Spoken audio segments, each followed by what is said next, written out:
Parazitlar farzandimizga qanday holatda xavf tug'diradi? Parazitlar bu bolaning ichaklarida yashovchi mikroorganizmlardir. Ular nafaqat bolaning ichaklarini, balki jigar, o't qopi va buyraklarni ham jarohatlab, kasalliklarga olib keladi.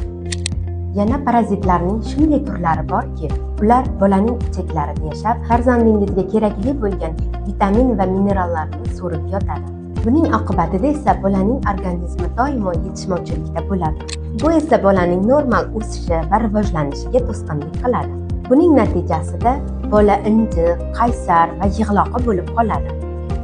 Bu asoratlarning oldi vaqtida olinmasa, farzandingizda ko'z pirpirashi, injiqlik, nutqda o'zgarish kuzatilishi mumkin. Bu simptomlarni oldini olish uchun bizning Stop Gijja klinikamizga murojaat qiling. Stop Gijja bu farzandingizning sog'lom kelajagi uchun eng to'g'ri tanlov. Stop Gijja sog'lom kelajak uchun eng yaxshi tanlov.